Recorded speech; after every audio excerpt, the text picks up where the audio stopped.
Dope. I haven't done one of these in like 2 weeks or something like that. You're not drinking, but here, cheers. Cheers. Thanks for coming in. Got some water. Appreciate you. Thank you for having me. So let's just start with 75 hard. Have you ever tried it before? Yeah, so I tried it.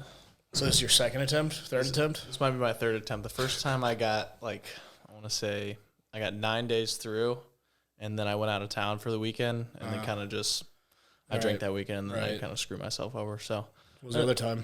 The other time was, I want to say, about 2 weeks ago. I think I got 3 days, and I was like, I really just need to ingrain it in my mind that I'm doing this. I got to jump in. It's you can't have 1 foot on the dock and 1 foot on the boat. You just either got to be all in or you're not. That's not something you're half-assing. Yeah. I guess we jumped into this too quickly. Everyone, this is Dylan Brems. I've known you since sometime in high school. Yeah, with 6th grade. Really? I mean, for Samurai. Oh, shit. Yeah, I guess so. I forgot about that. Yeah. And lacrosse and all those tournaments. Then obviously we played against each other all the time in high school. Mm-hmm. And then prom night. Yeah. That was a fantastic time. Yeah, something like that. So Donnie for a bit, and then you went to Mizzou, Pike at Mizzou, and we'll get into that. But to go back to 75 hard. Mm-hmm. So this is your, quote, third time, but you tried it. Did you say 2 weeks ago? Yeah, I tried it 2 weeks ago. And, there's a difference between, trying it and, really, just saying, oh, I'm going to try 75 hard. It's I had everything, set up to do it. Mm-hmm. And then it's you let shit get in the way. Right. And you don't think about it. And when you got to go after something, you just need to, set yourself up for it. And that's but another big thing is having, somebody accountable. Now I'm doing it with Jono. Yeah. And that's huge. But he's one of the most accountable people you could ever meet. Right. That dude, if you give him something, he's going to do it. He grinds. And so, I'm glad that I have him to do it with. For sure. Because I was trying to do it with my dad, but my dad didn't want to do it. Right. So that was it was different to talk to him. He's I don't really know. I got a lot of stuff going on with work. But me and Jono, I mean, as you know, we work out together quite a lot, but I think doing it with him is going to be definitely a different change. Mm-hmm. People that don't know, if you haven't heard of it, get out from under the rock. But 75 hard, 75 days in a row, 2 workouts, at least 45 minutes. Is that still the thing? Yeah, 45 minutes, yeah. One's got to be outside. Got to read 10 pages of just a book, or is it self-development? Because I think one of the phases is self-development specifically. Mm-hmm. Yeah, I mean, it's kind of up to your own interpretation, I like to say, for reading. You can read a self-development book, which I think is good to do that, but you can also... If you don't read, just reading in general, that's a step in the right direction. And then a gallon of water and no alcohol. Yeah, no alcohol. That's all of them, right? Oh, and you got to follow a diet of some sort. Mm-hmm. Not a diet, but I guess a change in eating or something like that. Yeah, a strict diet. I guess you can get a cookbook where you make, all homemade recipes. You can get on I think it's called a keto diet. There's multiple diets. You just have to have a diet for that whole amount of time, which for me, I'm just making meals out of one of my mom's cookbooks. Right. Just a change in eating of some sort. Yeah, it's called Forks and Knives. So if you haven't got that cookbook, I would highly recommend that. It's pretty solid. I appreciate cookbook recommendations. And the thing with 75 hard is, if you make it to day 74 and you have a beer that day, you got to restart from day 1. Yeah, you pretty much just ruined your whole progressional path all the way up to 75 days by slipping up on the last day. Do you follow Andy, First Form, or anything like that? No, I follow this guy named Greg who does Keno Octane, which is all natural ingredients. So sure, which is really good. Jono obviously got me hooked on that. Right. But so I follow him. That's really the only fitness guy that I follow. Andy, do you know what First Form is? Mm-hmm. Andy Frisella, he's the founder and owner of that down in South County. And he's the one that came up with 75 hard. And I find it so crazy. People that I follow all over the country that have no relation to St. Louis are doing this. And I'm it's so wild to see how big this has gotten. And it's a great thing. It's hard. It's fucking hard. Whether you think cutting out drinking is hard or following the diet or the 2 workouts, it doesn't matter. Sticking to those, I guess it's 5 things or 6 things. Yeah, I think it's 5 rules is what it is. And to follow that, let alone 75 days, fucking call it 30 days. That's hard. Yeah, I mean, 9 days was hard. So, right. So we'll get there. It's a work in progress, but I recommend anybody that's doing it to do it either with somebody that can hold you accountable or accountability buddy is huge. Yeah. Me and Britt tried it, I don't know, in the middle of quarantine or something. And it was going good. We were doing workouts and we were reading and stuff. But then it was in quarantine, and I was like, I have to drink. Like, I'm going crazy. And like, as bad as that sounds, eat shit. Like, we were going crazy. I was like, I need a beer. But props to anyone that does it, because it's like, and I'm curious, my question for you is like because like what I've heard, obviously it's a physical challenge, but like how Andy poses it and like what it really is like a mental thing and like getting over mental barriers and stuff like that. And obviously you're going to see a change in like your physique and all that, but I'm curious for you while you're doing it. Because obviously you already work out and like you're already in shape. So like what are you personally looking to get out of it? So for me, what it comes down to is mainly, like I think me and you talked about it last week before going to Blues games, is just like feeling like you completed something. Right. Because as I setting a goal and accomplishing it. Yeah, setting a goal and accomplishing it, and that's good. Like you can do that with like short-term goals. Like you have like 30-day goals that you can accomplish in a month. But, you know, really setting yourself up for 75 days, it is, you know, a complete mental shift in terms of just like really, you know, hammering yourself and making sure that you got to stick to, you know, 5 strict rules that really in the grand scheme of things aren't that hard to stick to.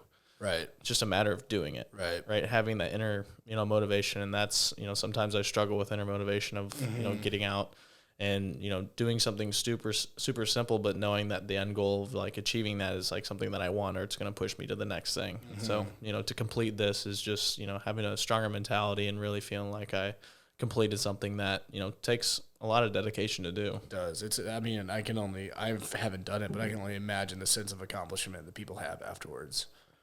And like I've seen people like a week after they completed it, they just look and sound. You feel like they're just a completely different person. And it was only like what 75 days. That's just over under 2.5 months, something like that. Yeah, it's not nothing. a super long thing. Yeah, it's not like a 6-month fucking thing. But that's the thing with it is like, well, people are like, oh, I don't know when I'm gonna do it, and that's why I don't know how he came up with 75 hard, so the 75 days, but I kind of dig it because it doesn't matter what time of the year. 75 days, you're going to run into something. You're going to run into a holiday. You're going to run into a birthday. You're going to run into someone in town, and it's just like you having to nut up and do the workout, not drink, read that day, whatever. And it's, I don't know, obviously I haven't done it, but I'd love to do it. And again, it's the thing. It's like getting yourself to do it, and I sound like such a bitch for saying that, but I respect the hell out of people that even try it. Like Evan, he tried it. He got to like, sorry, Evan, but he almost got there, and then like he had like a random like ski trip opportunity or something come up, and he was like, it was like his college buddies that he never sees or something, and I was like, yeah, I get that, like once in like a few year type of thing. I was like, yeah, like don't blame yourself on that one. Even getting to 50 days is impressive. Yeah, well, I feel good at 4 with an accountability partner, so we're working our way up. Is that what you're saying about the 2 working out twice a day just now? Was that because of this? Because you said like how you were going in the morning. Or have you already been doing that? So when I got back from when I was in New York and I came back, like I found that like working out twice a day, like cables in the morning and then like heavyweight at night, it just, I don't know, it was better. It got me in better shape faster. Sure. But you can really interchange it out because I know for like our 75 hard, me and Jono, it's like he works at Waterway, so he gets like stacks in 10,000 steps a day. And so his workout structure is like, that's his workout outside. I'd count that. And so with me, like I'm working from home, so I take Henley on, you know, a mile walk. Right, a decent long walk. Yeah. So like during my lunch break, I'll go for a walk with Henley and I'll bring her back, and that's my outside workout. But like I was telling you, I like to work out in the morning, you know, at least 3 days a week. And then from there, I'll go work out in the afternoon. And then kind of split it up from there. But a majority of the time I'm getting, you know, the 2 workouts in a day, which, you know, that mile walk or however long we're walking outside is my outside one. And then whenever I'm at Lifetime, that's my other workout. The New York thing, I will just get right into it. Shout out to you, man. Like you kind of spoke for yourself last week, but like after we hung out, I told Britt, I was like, he's like a wildly different person. Like it's not the same Dylan. And like, I'm not like nothing to knock on you, high school, college Dylan at all, but like I can tell that you're really dedicated, like to self-improvement, like becoming a better person. And that's something I want to talk about was like something that really stuck with me when we hung out is like when you are feeling stuck and like the change and like your change from Mizzou to whatever you're doing before New York and then New York and then now to here, like just that entire process, I feel like it is good for people to hear. Like it doesn't matter where you're at. Keep looking for the next one. Like you don't know. Yeah. And that's, that's kind of how, like, in the essence of how I was stuck. I didn't have the greatest, I guess, reputation in high school and college, and neither did I. It's all good. but that's, to my own, demise. I did that to myself, but that's because I really didn't give a shit about anything when I was in high school and college. Right. Like, I had an athletic ability that could take me to the extent to where I wanted it to. I had, the friends in college that I brought back from high school to college that I got to hang out with, and I felt at home and really kept doing the same things. I really never changed my social surroundings. I changed my physical environment, but other than that, like, my friends, my circle was the same. And then, after college, I graduated. It took me like another, I guess, semester and a half to graduate, even though I walked, which kind of sucked. But I was working at a country club that whole time, and I didn't really know what I wanted to do. I had a business degree.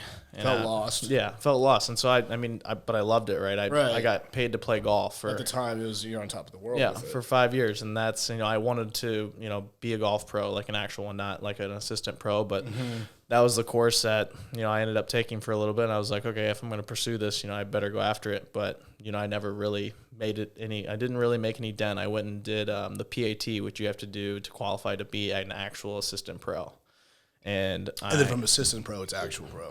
Correct. Assuming. Well, that's for the PGA section side, and so for like an actual pro, you just go and qualify in tournaments, and then you can reach your card just by like qualifying for. Basically, you go into amateurs and you qualify in the amateurs, and then you work your way up to qualify to opens and such from there. But for me, I try to just go be an assistant pro to where I could like be PGA licensed, I could teach, I could do all that stuff.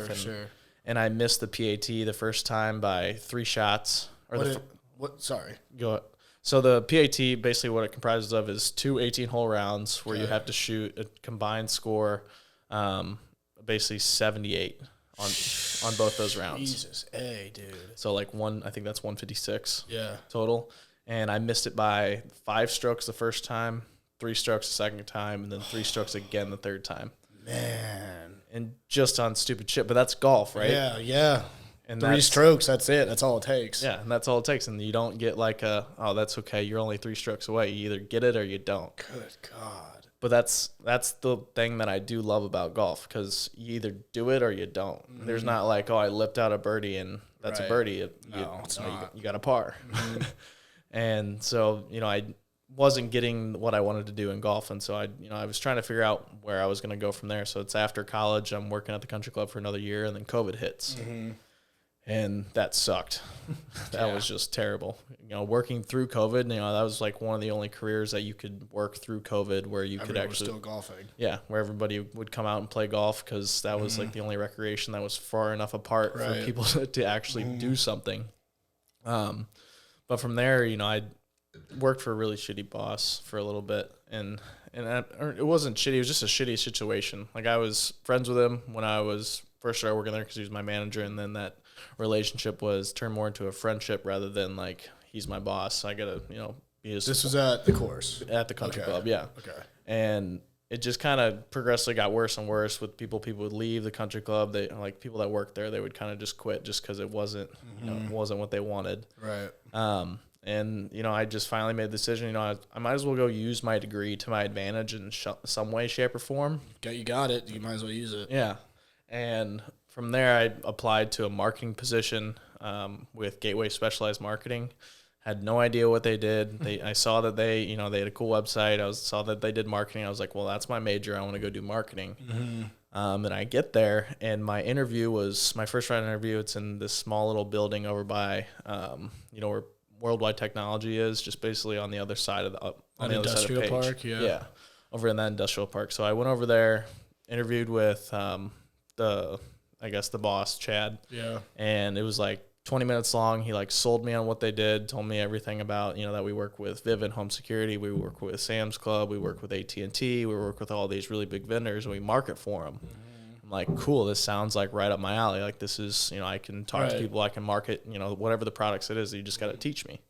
And then from there, I came in the next day to my second round interview with one of their account managers, and he broke down everything for me, and I was like, okay, this sounds good. And yeah. So I started the next week, and I just like that. Yeah, just like that. And so I was like, okay, this will be good. My very first day, I walk in, do the morning meeting and everything, and they're like, okay, we're going to Sam's Club in St. Charles. I'm like, for what? Like, what are we going to Sam's Club in St. Charles for? And he's like, that's where we're going to sell AT&T. I'm like, all right, I guess that's where we're going. What's happening here? Yeah.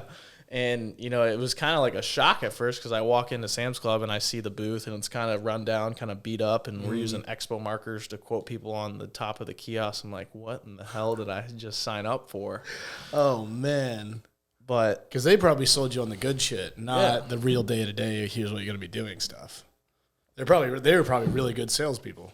Yeah, I mean, they're great at selling the business to people is what it was, and I don't want to knock the experience before we get into it more. Like, the experience, I'm thankful for it, and I definitely do appreciate it. But learned a lot from it. Yeah, learned a lot from it about myself and about business in a sense, and selling. It's not like it was fake selling. I still sold things. It's still a real product that people needed. Yeah, and so back to my first day, we walk into Sam's, and basically I'm standing in Sam's Club as people walk in. They're shopping for groceries, and I'm saying like, "Hey, who's your cell phone provider?"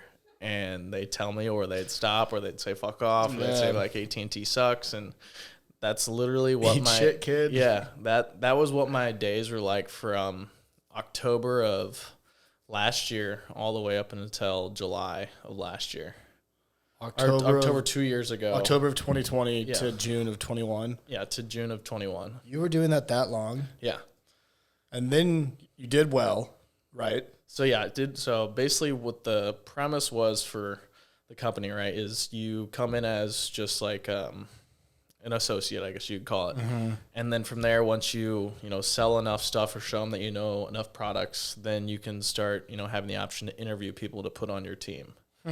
And AKA like a team lead, team manager kind of a thing. I mean, it'll start to look like a little bit of a pyramid here in a minute, but once you get to that position, you start to have enough people on your team, then they can start looking like a pyramid here in a minute. And then they can have people on their team and such. But like once you get to a certain position and a point to where they're like, okay, this kid has good managerial skills, he has good communication skills, he has good sales skills, then you have the option to open up your own piece of the company. And you get to call it your company. That's a huge selling point for a lot of people. Exactly. And like they're like, you could be the first person in your family to own a business. I'm like, well, fuck yeah. Well, hell yeah. Sign me up. Yeah. And I was like, just tell me how you get there. And they were telling me the story, like right when I got in, about this kid that did it in 4 months. I'm like, okay, how do I do it in 4 months? Yeah, I got 4 months. Yeah. Let's do it. And it was this kid that was out in New York, and this kid named Andrew, and he's 21 years old, owns a business, moved 1,000 miles away to New York to go run the company, the same company that Chad, my boss, is running here in St. Louis. And I was like, okay, that's great. And like, before all that, like I was so naive to like really look behind the scenes, like behind the curtains of like what actually went on. Yeah. And like all the shit that they had to go through as a manager and the stress. I was really only worried about how much I needed to sell, how many people I needed to get on my team, and how fast I needed. You're just eager to that point. Yeah. And so I did all that, bring you to, February. I got all the way through for 4 months, and I, reached that potential to move out to wherever I wanted and start my own business up. And so Chad offered me the position to go up to New York and co-manage it with the guy up there. And so I was like, hell yeah, that's what other kid wouldn't want to go to New York? Run your own business. I'm doing well. Let's fucking go. Let's do it. And believe it or not, you make pretty damn good money doing, what I was doing at Sam's Club. Like from working at a country club, I was making, maybe $1,000 every 2 weeks, working at a country club hourly rate, to making like $2,500 every week from just having people activate their phones, because AT&T actually paid us pretty well. But like as a 22-year-old, that's mountains of cash. Yeah, and just don't get me. That's still a lot of money, like for anyone. But as like a young kid, you're like, this is it. Like I didn't know what to do with it. I was like, okay, I'm just gonna save as much of this as I can, because I didn't have any bills. I lived at home with my parents, just saving money as much as I could. Smart. But, getting $2,200 every single week selling cell phones, you kind of forget, like, to look at the bigger picture, really look at, like, what could actually happen, like, how you could run your business, or look at, all the things that go into moving 1,000 miles away. Like, I was really just focused on the money. And, now that really doesn't matter to me what career I'm in. It's not the money that's where it's not the money that I'm focused on. It's really where I'm at, why I'm there, and what I want to get out of it. And That's good. That's a good mentality. Yeah. And I'm not saying I don't care about money. Obviously, money is a big impact in making a decision, but it's where is that money coming from? Right. Why am I getting it? Do I feel good about it? Yeah.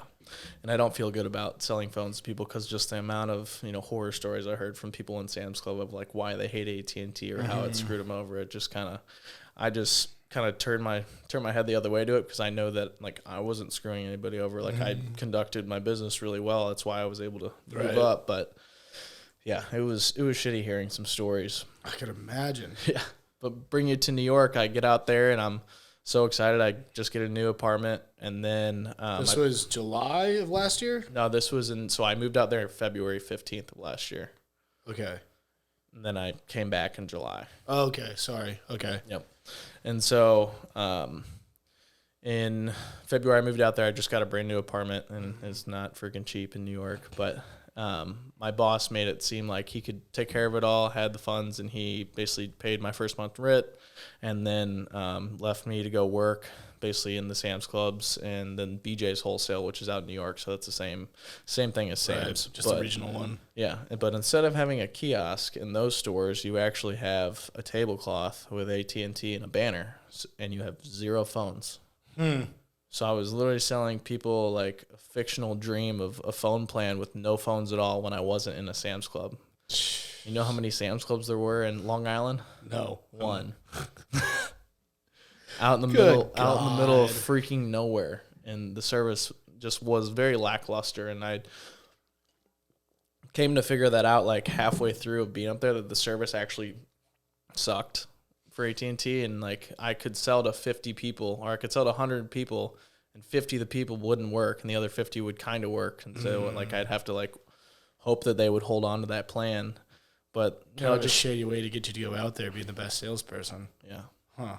And so being out there, it was a learning experience, because then the guy that was out there, there was a bunch of things that we uncovered that weren't operating correctly and weren't. It just wasn't going right for him, so they brought him back to St. Louis, and then I was out there completely on my own, managing a company, hiring people, training people, running daily meetings, and then going out there and still trying to sell after I finished all that in my day. And you were saying you were working like 7 to 9 or something like that? Yeah, there was a stint from, I want to say after he left, from February, March, from April to basically April all the way till I left, or right before I left. I was working 7 days a week, just about, from 7 a.m. in the morning, because I had to drive an hour to the office and then drive an hour back, but till like 8 o'clock, 9 o'clock at night. Good God. And that was on your own, completely on your own. Yep, on my own. And I'm just like sitting there spinning my wheels, because I don't know how else to manage a company. I know how to like manage 3 or 4 people. I don't know how, it works with interviewing people. Like, I'm not good at like selling somebody something that I already know is fake. Right.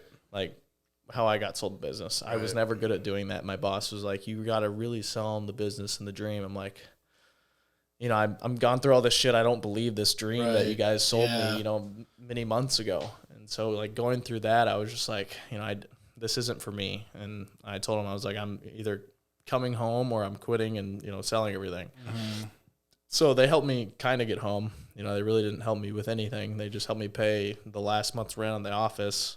And then I had to break my lease, which was out the ass in terms of price. Probably a full month rent and then some. I think it was 5 months rent or something like that. Yeah, because New York, and it was COVID too. Yeah. Dude probably wanted his money. So, coming back to St. Louis, I was a failure in the grand scheme of things, but like I didn't fail and like land on my ass and didn't have anywhere to go. Like I had my parents to come back to. I had, my friends to come back to that I got to see every day. Like I was out in New York with literally nobody, like not a soul that I knew. I knew one person from my high school, my friend Charlie Dickhouse, but that was the only person that I knew out there. And I got to see him like once or twice, but other than that, like pretty much alone. And living to like live on your own, like alone, that far away from any type of a support system, like let alone moving out of your parents' house, moving across the country. And I was 1,000 miles away. I got to talk to them here and there, but being in that apartment alone, with my dog at least, had some good days with her, but just kind of like being happy with yourself and like understanding like, yeah, your situation might suck right now. Everything else might be feeling like it's falling to the ground. Yeah. But, I wouldn't say like I was super strong in that aspect, but like my mental focus was just, get through this, get to where you can get to a point where you can say, I've done all that I can, and that, yeah, I'm going to stop doing this. And if it didn't work, at least I put my best effort to it. Yeah. And fail forward rather than saying like fail forward. I like that. Yeah. Rather than saying like, or blaming it on, whatever it was, like a lot of it was me. I didn't have experience. And so like, what do you expect a 22-year-old, 23-year-old kid with zero experience of managing one in office, very little interview skills, and just learn how to do sales within 4 months? Like you can't expect the world out of them. And like, I should have set myself up for more success, or gave myself, more time to really like solidify what it was that I was going to go out there and accomplish, rather than just saying, hey, well, I made it to this point, I need to go out there and do it. Right. And, I can relate it back to 75 Hard. It's really making sure you have the support system or somebody to do it with, and really going all in and, planning it out. Because without a plan, it's pretty hard to do anything. And that's what I feel like a lot of people, they want to say they want to do this, or they want to get this job, or they want to go out to wherever they want to go. But like, do you have a plan to get you there? Do you have like daily tasks, daily things you check off that will get you on track? And if you, come off track, do you have somebody that'll tell you like, hey, you need to get back on track here, or this is where you're missing, or hey, having conversations like that with people is really what, I look for. That's awesome. Two things with that. The plan thing, I like that a lot. And actually in the last episode with the guys, Blake, Bo, and Tom, I was asking them about like their plan of attack with like the whole like the whole channel and everything. And we were talking about that. Like, it doesn't matter what it is, whether it's your job or a relationship. I don't want to say relationship. That's going to sound messed up. But like a job, moving to a city, starting a YouTube channel, whatever it is, like, yes, like jump in, cold water, all in, but you have to have a plan. It doesn't matter what it is. It can, like, if it's a YouTube channel, have a plan of you're posting a video a week. Have a plan that you're recording something on Sunday. And, like, the 75 Hard thing, at least you are, like, even if it's as minuscule as drinking a gallon of water a day, like, have some sort of a plan.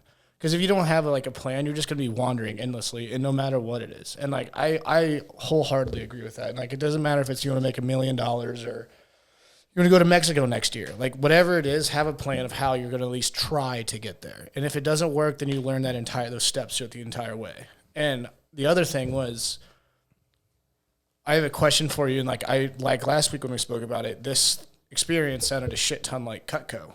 And for those of you who don't know, I did Cutco in high school. And it was the same thing. Like, I saw an ad, and it was like, $25 an hour, and I was like, hell yeah. And then I got like an email the next day, hey, you're in for an interview. And I was like, fuck yeah, $25 an hour, I'm 18, let's do this. And then I got there, and it was 3 days of training, and then they pretty much just give you a set of knives and go sell to your friends and family. And like, yeah, if you know what Cutco is, it's pretty much a pyramid scheme, but the shit works. And like, for me personally, like, say what you want about Cutco, A, the stuff works, and B, like, what I know about sales, a lot of, like, some of the sales jobs that I've gotten is because of that Cutco training. And like, sure, it's a scam or like it was a failure or whatever, but like, what I learned from that is like invaluable to other stuff. And I feel like you probably have the same experience with that. Like, sure, call it a failure, but those 8 months, I guess, is probably lifetime experience for you going forward. Yeah.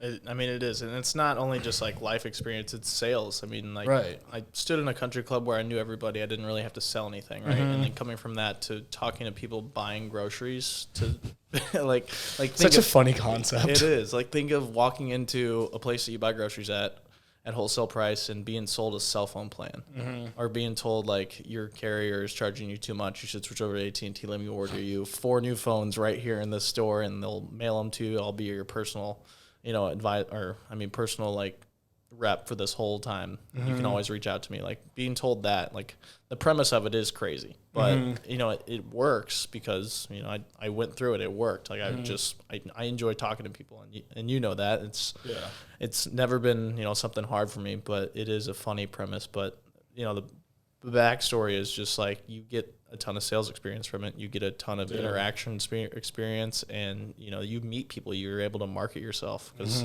I got offered jobs when I was in Sam's Clubs doing that. Right, exactly. Because it takes, like I was telling you, like when I was at the store a few weeks ago, some lady came up to me and like stopped. It was an AT&T one, and I was like, well, I have AT&T, sorry. And like, the conversation ended, but I talked to her for like another 15 minutes, and I walked away from her. I was like, it takes some serious guts to step in someone's line of walking and ask them about their phone plan. Yeah. Like, that takes some serious kahunas to just do that, let alone in a city you've never been in before. Yeah.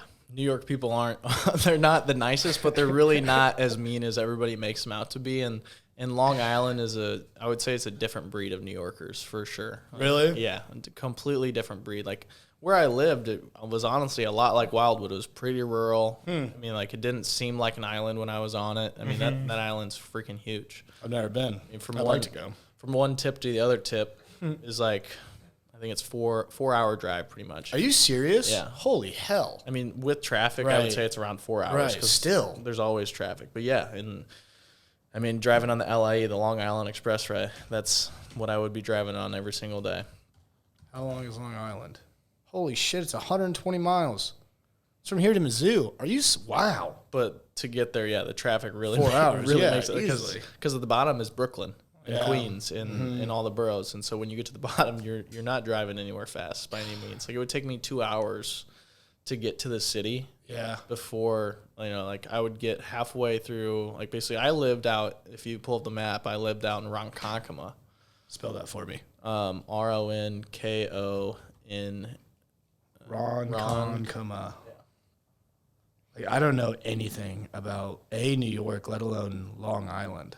Yeah, so I lived out there, and to drive from Ronkonkoma to New York City to get to like Manhattan. Holy shit, dude. Would take me like 2.5 hours if I ever wanted to go to the city just to go look at it. But like my territory was all of Long Island. My Lord. So this is funny. See Riverhead up there? Yeah. That's where one of my stores was in Riverhead. That's 60 miles away. And then another store was all the way down. If you go all the way to the bottom in, where is it? Freeport and Valley Stream. So I had a store in Freeport and Valley Stream, Garden City, Westbury. This is so crazy. I had 12 stores to take care of. So your area was essentially St. Louis to Columbia. Yeah. But a highly populated area. Yep. And at one point I was driving to like 4 stores a day because we had to staff them and we didn't have enough people to staff them because it was just a cluster of different things that arise. And, just like working through that, trying to take control of it, try to manage it. It was like I had to really think outside the box. And so like I finally told them, I was like, we should split Long Island in half and you guys should bring another manager out here because it's huge. It's too ridiculous big. to have someone do that. It doesn't make any sense. And they're like, we can't get anybody to go out there. And then I started read between the lines. I'm like, why can't they get anybody to go out there? I mean, the service sucked, man. Yeah. It didn't work. Like, even at my own... Like, talk about things that piss me off. Shitty cell service is, like, up there with probably top 2 things that piss me off. Yeah, it barely even worked where I lived. So that's when I knew. I was like, okay, I think I'm in over my head. I need to maybe go home. Good Lord. Okay, so obviously, if anything, you learned how not to run a business. Correct. So what do you think, other than that, like whether it's one thing, 3 things that stuck out to you the most, whether it's macro or micro, what do you think you took away from that the most? Well, like piggybacking of what you said, how not to run a business for sure. And also having a support system or knowing that you have, people in your pocket that you can turn to. Like coming away from that, like I felt like my own boss wasn't someone that could help me and he told me to figure it out. And, now I work for a new company called Worldwide Technology. And Congratulations, by the way. Thank you. Yeah, and I'm going through this really cool training. It's basically a new training program that they came out with 6 months ago. But hearing about the support system that they have, hearing about the high-performing teams that they have, like I know, and when you get into the role that I'm, going towards, you kind of are running your own book of business in a sense. Right. You're not obviously the sole owner of it. You're really just the one that, engages the customers. And then from there, you have a high-performance team. And so, like, understanding how I ran a shitty business in New York, to know that, I kind of get a second opportunity to run my own business in a sense through Worldwide is, something that I'm pumped about because I'm learning, like I'm not starting from scratch. How to correctly do it. Yeah, and I'm starting from experience, because if I would have never gone through that, I don't think I would have got the position that I got. Because they see that on a resume, and it's like this kid, it doesn't matter if he failed or not. It's like this kid went for it, and he tried it, and he probably learned a ton. Yeah, having the yeah, me and my manager have a conversation about New York almost every time we have. Really? We have a one-on-one every single week, but we talk a lot about it. And just like I explain it to him, I'm like, what actually happened? He's like, that sounds kind of like a pyramid scheme. I'm like, yeah, a little bit. It kind of is. And, I mean, in essence, it's really multi-level marketing, but whatever you want to call it, it's a dream that they paint for people, and some people see it. Some people, it works for some people. Like, don't. Yeah, it didn't work for me, and I'm not saying nobody try it, but the experience that I got from it is invaluable. Like you said, I would say, my other big thing that I took away was, at the end of the day, it's you against you. Mm-hmm. It's really not you against. Okay. It's not you against anybody else, really. Like, just because somebody has a better job than you, I mean, you're not that person, right? It's you against you every day, and if you can be better, like at least 1% better than you were the day before, then you should be pretty damn good after a whole year. Sure. So that's one of the biggest takeaways that I had was just like I told myself every day when I would wake up, I'm like, you only got you right now, right? And it's me versus you. And I just got to make sure that I'm better than better than yesterday. Mm-hmm. And that's kind of what kept me going for the longest amount of time, to where I didn't really care if people canceled. Like, I was just, working my ass off trying to hire people. And I was like, okay, we got 4 interviews today. Let's try to get 6 interviews tomorrow. Let's try to get 10 the next day. Okay, we didn't get 10. Let's try to get 10 the next day. And just kind of pushing myself, a little bit at a time, just to kind of keep me focused on, the bigger picture, just having a little bit of a plan at least. And, that was probably my last takeaway on that point. How have you taken that and applied it, whether it's worldwide or all the stuff in between? How have you applied that since? Well, I mean, as we talked about last week with just self-development, just knowing that, I feel like I have to battle like my past self all the time. I get that. And I totally get that. Yeah, and I hear, it's always brought up. St. Louis is one of those, it's a small world here. Everybody knows everybody. Everybody knows, shitty details about you. And right. That's just what you got to live through. And, it is me against me. Or sometimes it's me against past me. But, a lot of people, I was away for 8 months, and then I really I haven't reached out to a lot of people. I've stayed close to my friends, and, I'm not the same person that I was in college. And, being what it was in college, I don't really care about how I was in college now, because I know that the way that I look at what I have moving forward has nothing to do with, the past indiscretions that I've ever had, or any bad thing that I've ever done. It's really just, me looking at myself in the mirror and be like, are you happy with where you're going? Like, do you want to change anything now? The past is already the past. Like, what can you do about it? So you can develop yourself. You can train, you can work out, you can find a job, you can, talk to somebody, you can get a leadership coach. There's multiple avenues for you to really progress. But at the end of the day, it's always going to be me versus me, and I got to make sure that I'm always being better than the day before. It'd be a damn shame if people are still trying to be what they were in college. If you're still trying to be what you were in college, I'm probably good. But I like all of that, what you just said. The thing that you said last week about being stuck, and when you feel like you're stuck, that means that you're realizing that there's either more, or you could be more, or you've got more potential, or you're starting to see more. And I feel like the self-development in general, obviously specifically of you, but in general, I feel like that's when people start working out, or start reading books, or start journaling, or start walking, or start a diet, because they realize they're somewhere and they realize what they could be. Yeah. And that's like a huge, like, whatever you start, obviously that's a huge step, but I feel like people don't appreciate it. Like, it's okay to feel stuck, and it's okay to not know what you're doing or where you're going, because that's a huge mind shift right there. Because if you feel stuck, it's like, okay, what can I do to get, whether it's fucking another $100 that week, whatever it is, at least you know that you're working towards something else down the road. Exactly.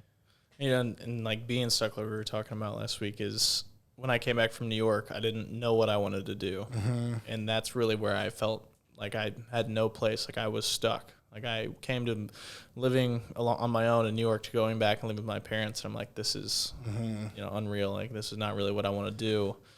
I didn't want to work for that company anymore. I had applied, multiple places, didn't really get any callbacks. And so, I felt stuck. But I didn't want to sit on my ass and do nothing and like mope and groan. And back to the me versus me, I was like, well, are you going to do something about it, or are you just going to sit here and do nothing? So that was July of last year, 2021, and it is now March of 2022. So you moved back in July, and all this stuck. What were you doing? I was working at Waterway with Jono. He told me to apply there, and so I got a job working at Waterway. It's something. It's something, yeah. I mean, I don't really care. You can't.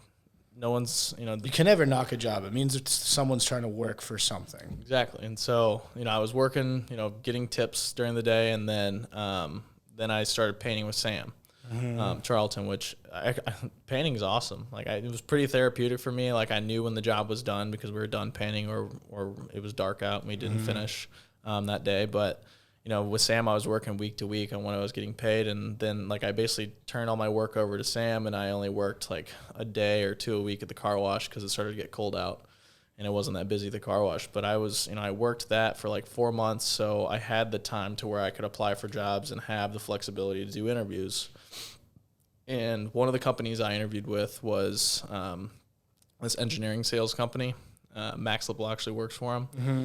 And I got all the way to the final round for the interviews, and then I was interviewing with Shaw Contract, which is just a contracting company in St. Louis, and then they have other offices other places. So I was basically in, I would say, a 2.5 month stint of the interview process, and I got all the way to the final rounds for both of them. And bring you to the day of my cousin's wedding, I was driving down to Columbia, or driving down to the Ozarks, and I'm driving down, and I get both their emails the same day that said that they weren't going forward with me. Good Lord. And, that's got to be a real gut punch. Yeah. 2.5 months in. Yeah, and then it wasn't like they were wasting my time. It's I was doing stuff with them for those 2 months, and just doing countless amounts of interviews. I had to do a sales presentation for the engineering company, and interview 2, 3, and 4. Those aren't just you talking to somebody at that point. That's you actually showing what you know, and maybe that job wasn't. You never miss anything that's not meant for you. Mm-hmm. And I like that too.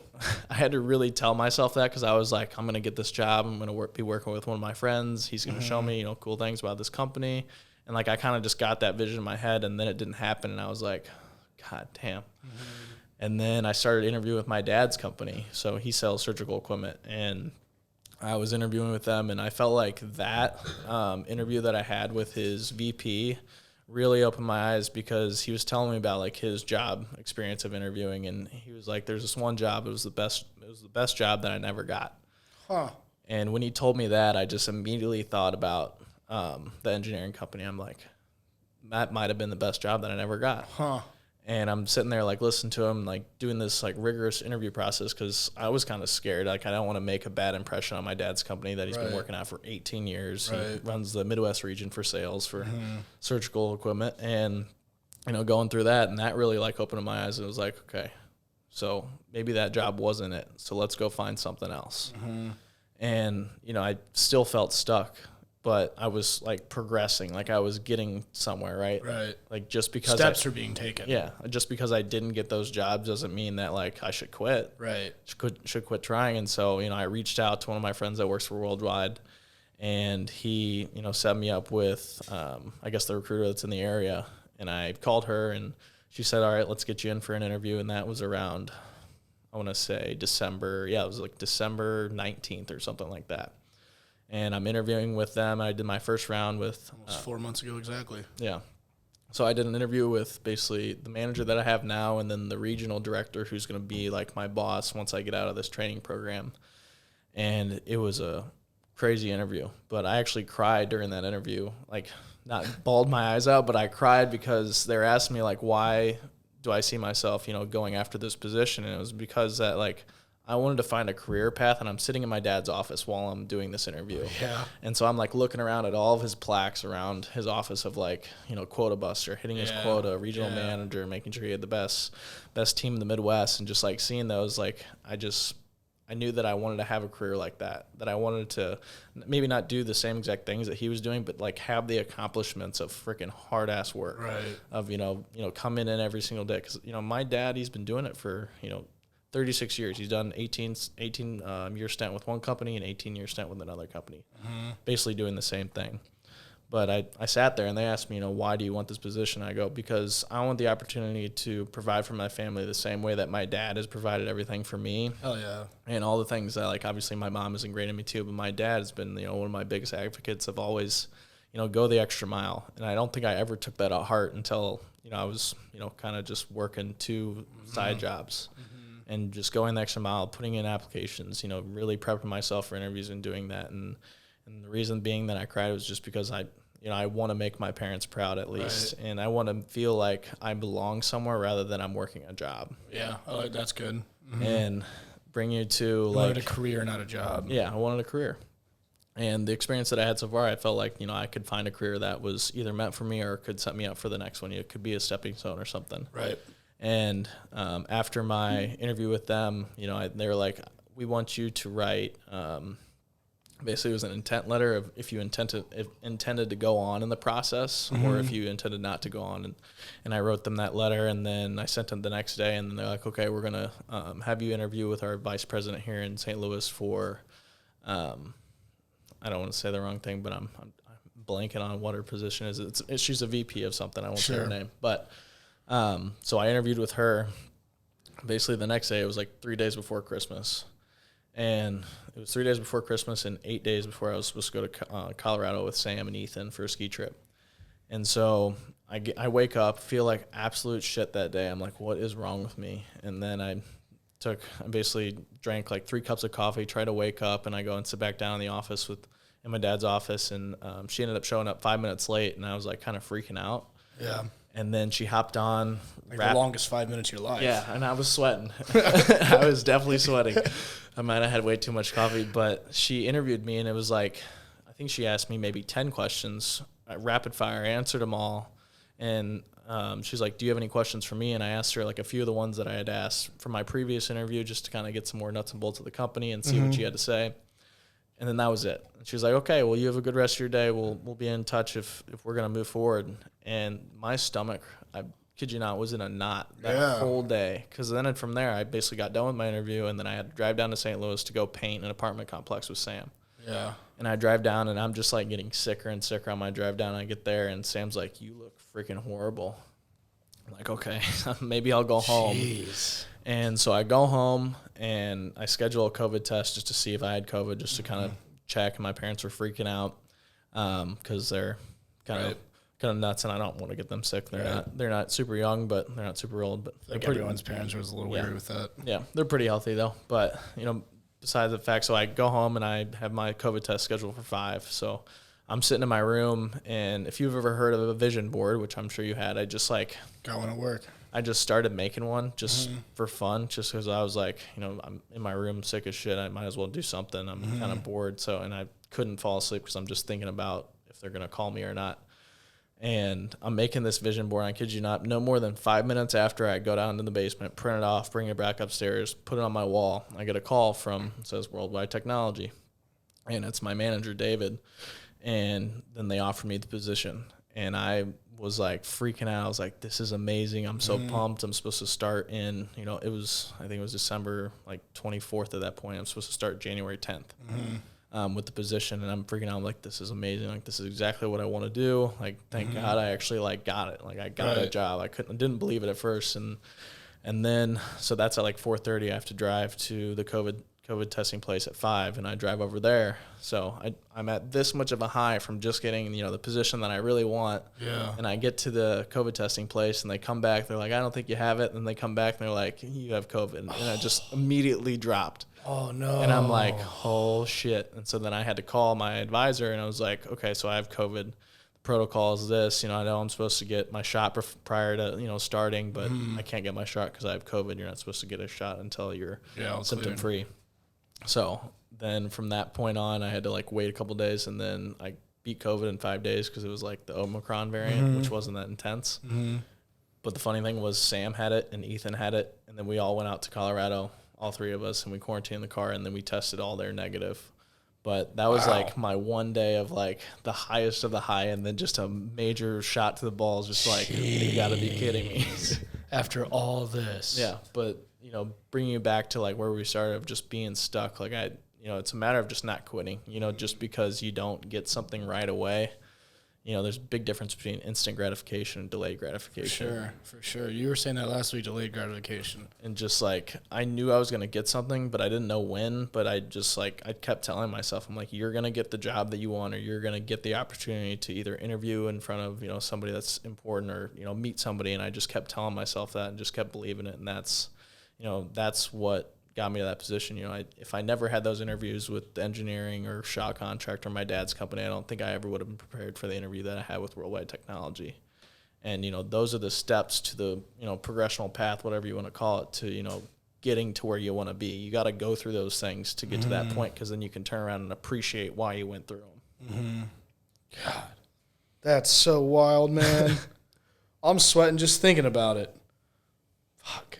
Okay, so like the baby steps. I like that. Congratulations. I'm happy for you. That's awesome. The baby steps, and like, at least I'm going to talk to this person. At least I'm going to get something from this. And going back to the self-development stuff, like, I guess not back to it, but more into it. So obviously these interviews were in the midst of you getting into self-development. How did that come about? Really, I was because I feel like in the midst of that, you probably learned a lot, that you were applied a lot throughout these processes. Yeah. So like we were talking about the book that I read. I wrote one down. The book with 3 parts. Yeah, Think Like a Monk. And you were also telling me, was that the book that's the Inventory of Life, or is Inventory of Life a book as well? I don't think I read that. I think you have that one. I don't know. I don't have it. Maybe I wrote it down then. So it was Think Like a Monk that was the book I literally, like, it's not a long book, but I read it and I went through it for. Oh, that's right. That was like the 6-month book or whatever. Yeah, I read it for 6 months. And so, yeah, it's a solid book. On Purpose is his podcast. Distills the timeless wisdoms he learned as a practicing monk into practical steps anyone can take every day to live a less anxious, more meaningful life. Okay, so the book and the 3 parts. Yeah, if it's there we go. Table of content. That's what I was looking for. So the first part is let go, the second part is grow, and then the third part is give. So I was reading Let Go, like right when, basically at the end of August, like kind of right around a month after I had gotten back. And it talks about your identity, negativity, fear, and your intention. And after each section, before the next one starts, it has a meditation that you can, work on and visualize and just kind of guide yourself through. I'll be honest, I didn't practice all the meditations. I really, I was just kind of reading the book and. Yeah. But, for the first part was really, for me, my personal thing that I took away was just kind of like letting go of what just happened in the last 8 months, and letting go of like the negativity that came from it, letting go of thinking that I failed and I had nowhere else to go. And really identifying like who I was, like the good parts about, what I learned in that situation, the good parts about me that, pushed me to whatever I'm going to do next. And, that the end, the negativity also, it's titled The Evil King Goes Hungry. And so in that section, I was just thinking of like, I used to be a pretty negative person. And Evil King Goes Hungry. Yeah. And in different situations, like I find, you can be negative just about everything, really. It's really what you set yourself up with. It's like you could wake up in the morning and be like, oh, you're a piece of shit for not working out. But like, why are you telling yourself that? Right. And so that negativity chapter really spoke to me and really made me think of like how I think about certain things and how I really come at them in my own mind, because, what you tell yourself really makes an impact, whether you believe it or not, on kind of your daily experience or how you are going at different situations. And the last 2 is fear and intention. And, I used to be scared of a lot of stuff. I'd still say I'm scared of obviously the future but I think I'm more, receptive of what's coming rather than I guess more on edge of what's going to come. Like I kind of have like we were talking about having a plan. Like I know what I'm working towards, and if something happens, I'm able to work around it now rather than being like, okay, this is a detriment to whatever I'm doing right now. And so that second part of the book is grow, and this is where I think this part of the book. Grow, and give. Okay, so grow. Yep. And this part of the book really, I think I took the longest time to read this one. Just, I don't know why. Either I was really slow at reading, but like every single day I would go, because I didn't work that much. I was going to Lifetime, and I would go like lay out at the pool, read this book, and then go work at the, go paint, or I would go work at the car wash. And that was just what I was doing. So this one talks about your purpose, your routine, the mind, your ego. And, reading this, I think I read this almost twice, but like I had to go back a few times to kind of just like gather it all in. But like trying to find your purpose, like I'm 25. Right. I don't know what my purpose is. And, I feel like for maybe a lot of us, we don't know what our purpose is, but that's no idea. No one has any idea what they're doing. Yeah, no one has any idea. And, to the people that, have found their purpose or found it at a very young age, like all the power to you. Yeah. I think that's amazing. It speaks to, your own mental stability and your own mental toughness that, that's something that I don't have yet, but I'm working towards it. But I really like the section on the routine of like developing a routine. Like, do you have a certain way that you wake up, like, or is it sporadic? Like, do you wake up at different times every single day? And like for me, like I try to wake up between 5 o'clock and 6:30. And, as time grew, and now I wake up between 5 and 6. And, I'm trying to I like to wake up at that time just because I can get more shit done in the morning. And even if I have nothing to do, I have that much more time alone to where no one's texting me.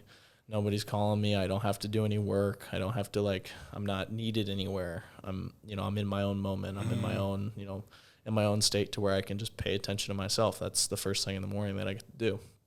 And then the mind, it's like how your mind works, how your mind can shift from, different thoughts. And, for me, I have ADD. My mind is literally all over the place. And that's just something I got to live with. But, kind of learning how to train your mind on top of developing a routine keeps me consistent in areas that, I didn't used to be consistent in. And then the last one is your ego. I think everybody can agree, and they'll probably laugh when I say this. I have one of the biggest egos in the world, and I know that, but it's big that I'm not saying that you do, but if it's no matter what it is, it's big that you can admit anything like that. Yeah, I mean, you don't I do. have a big ego. No. And I don't say that as a good thing, but at least I know it. But reading the chapter of ego and the little phrases, "Catch me if you can," I feel like that's kind of how I was, "Catch me if you can," or how I am, and that's not how I need to live exactly to that point. But your ego can be a good and a bad thing at the same time. It's not that it's totally negative, but when you have to have one. You have to give yourself credit sometimes. Yeah, but when you kind of let your ego take over your, mental stability, or you let your ego kind of blind you from, how you come across, that's when it comes and, it's more of a detriment to you. Right. So that was a good chapter as well. I don't want to give all this away because I want, some people to actually read the book. But that, I think, part 2, grow, is my favorite part. And then there's one piece in give that's where I really learned something that I had never done, and something now that I pay attention to a lot more. And so part 3 is called Give. And in Give, it talks about gratitude, relationships, and service. And the part that spoke to me was gratitude, because, I have the most giving parents in the world, and I honestly don't think that I have been the most grateful for them and everything that they've done for me. I think a lot of people take something away with that. And just friends and, people that, you're around all the time. Just a simple, text saying hey, I'm grateful that, I'm friends with you. I'm grateful that we got to do this. I'm grateful that we got to experience this, or I'm grateful that, you are in my life. Having those thoughts to yourself and acting upon them are great, but they don't mean anything if you expect it back from somebody else.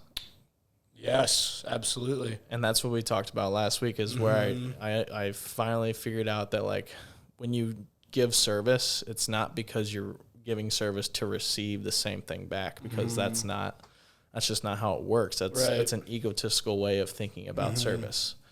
And for me, it's I make sure that I tell my parents now, I started practicing with the book, is just telling them hey, I'm grateful for you doing this for me, or I'll do something for them, and I'm not hoping that they're gonna give me something back or tell me it's whatever, but it's more not telling you love them just so they can buy you a video game. Yeah, I mean, Hopefully, I'm not asking them to buy me video games at this point. But in like the most basic sense. No, I totally hear you. But in that part, the service, it says plant trees under whose shade you. Do not plant to sit. Huh. And when I'm reading that section, say that again. So it says plant trees under whose shade you do not plan to sit. Huh. Okay. Because you're not taking the shade from them, you're giving them the shade for themselves. Fuck yeah. Yeah. That's really good. Yeah. So that I really would recommend that book to anybody that wants to read it. It's a game changer in my life, at least. Mm-hmm. So the development and like applying and all this, how did you hear about this book, and how you personally did you come into like, I need to work more on self-development?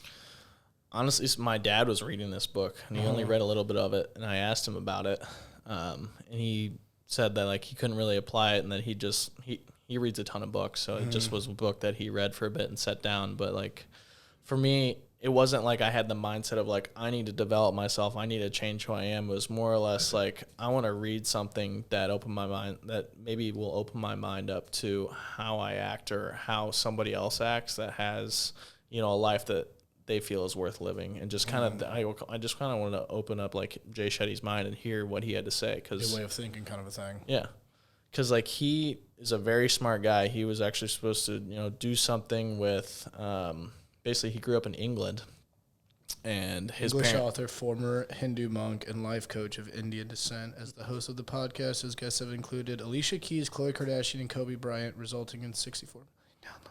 Yeah. And he's only 34. Yeah, but before he was an author, he was like at Cambridge University or some high prestigious university, and his parents wanted him to be a doctor or something. Right. And he turned all that down to go and study as a monk. Wow. And like all of his friends were like, "What are you doing? Like, this is crazy." He didn't get all the way through being a monk, but he like was still there.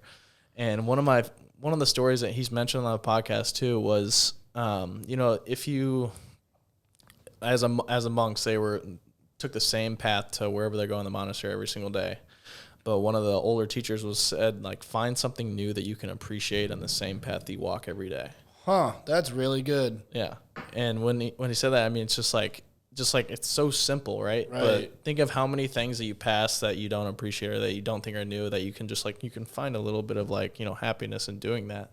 Or just like doing the same thing every day, like going to your job, like find something new that you can appreciate about your job every single day. Or like literally on the drive to work. Yeah. Just look around more. Yeah. On the drive to the gym, just look around more. Yep. That's really cool. I like that story. Yep. And then there's this one meditation that you can do with Jay. He actually has one. You can basically meditate with him every single week. He has something that you can do. But one of the ones, it's a cool meditation. You start by with your eyes open and you find 5 things that you can visually see. And then you close your eyes and you basically find 4 things that you can feel. And then I want to say it's 3 things that you can hear and 2 things that you can smell. And then I might have fucked it up. I might be wrong. Whatever. But it's I'm getting the premise. Yeah. But it's something along those lines. But like I did that in my car before I was at the gym, just because I was kind of having a stressful day, and like my gym is like the solace for me. Like it's where I go relax, but I wanted to be relaxed going into it, not just like stressed out of my mind. But I did that before I went in the gym, and I was like, it helped you. Yeah, just breathe literally that out. Helped you. So, he has some really good exercises. So I'd highly recommend either following his podcast along with yours, and then reading this book. It's a great book. I can almost guarantee you that his podcast is better than this one. Jay Shetty, JayShetty, JayShetty.me. That's cool. I'm gonna have to. I've never heard of this guy. Outside of this book, and we talked about it last week. I've never heard of this guy. I'm gonna have to check out his podcast too. I really dig that.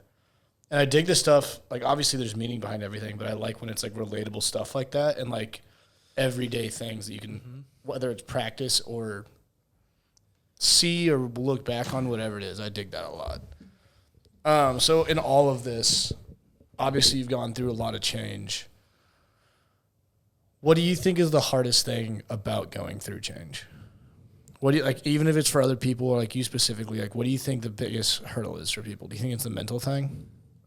I would say it's learning how to be uncomfortable and just like going all in. I was uncomfortable as shit reading this book. Like I would have to reread stuff because I didn't know how to apply it, because I was like, okay, that doesn't relate to me.